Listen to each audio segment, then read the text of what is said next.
Hello, everyone. Another day, another deadline. First, we were talking about March. Now we're talking about June. But either way, basically, multiple sources are reporting that Trump administration gave Ukraine and Russia until June to end the war. Of course, my first question is, how precisely does he suggest they do that? For starters, Ukraine didn't start this war. Let's address the elephant in the room over here. Ukraine didn't start this war. So, how can they abide by a deadline to end this war if the people who actually started it are not even remotely interested? Just curious. And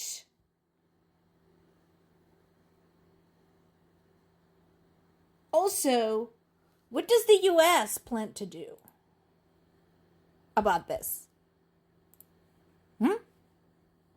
What is their plan for this? What happens if it doesn't end by June?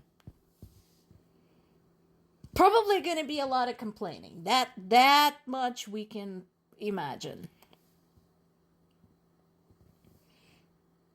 And here's another thing.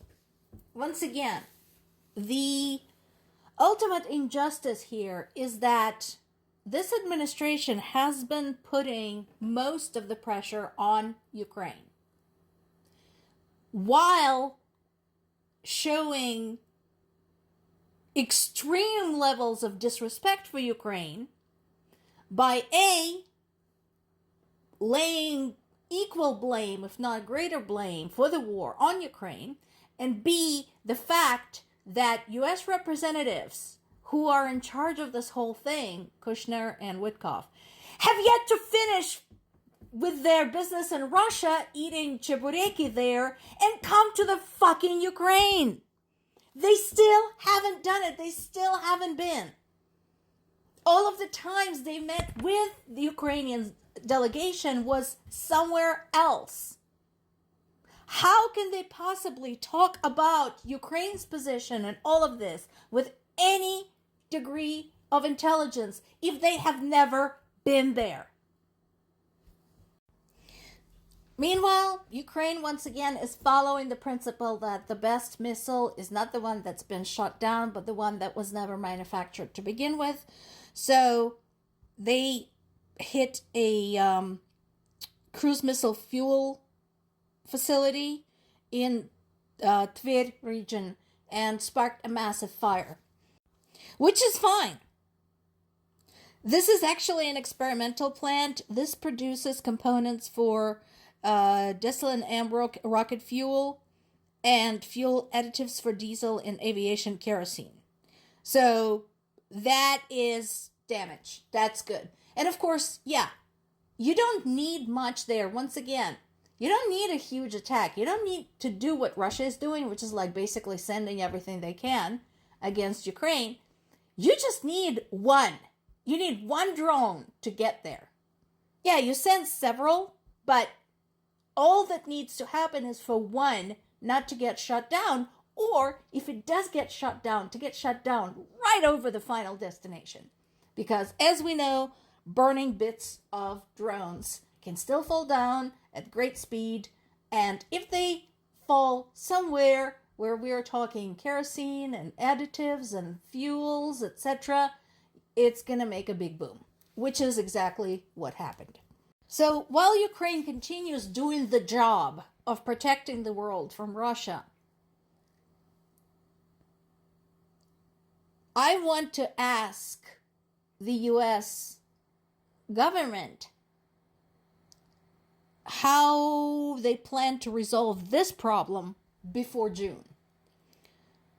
Russia deploying their Oreshnik missiles that they're very proud of in Belarus. And we already looked at the maps. We know what this means. We know the range. We know the speeds. We know the whole telemetry kit and caboodle. So, how do you plan to stop this by June?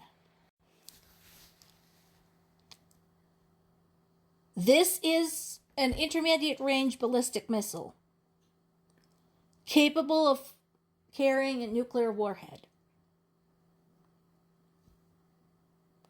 What possible reason would Russia have placing those missiles in Belarus unless they were planning to do with Belarus what they have already done with their own border regions and turn it into another military base to surround Ukraine?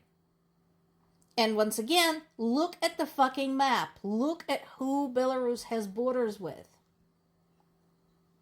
Wake up. It's not that far. Or, how do they plan to end this by June? He couldn't even end it, or couldn't even pause it for a week. Trump said initially that they agreed on a week-long ceasefire for all cities. And then, when Russia went and bombed again across the board, he said, oh, well, he didn't really mean it. So, this still continues. Once again, there were power outages across the regions. Once again, I'm sure they were wounded. Once again, emergency workers were subject to danger. All that is still going on. How do you stop this by June? What do you do? I want to hear specifics. I want to hear repercussions. I want to see someone held responsible who actually started this bullshit. More to come.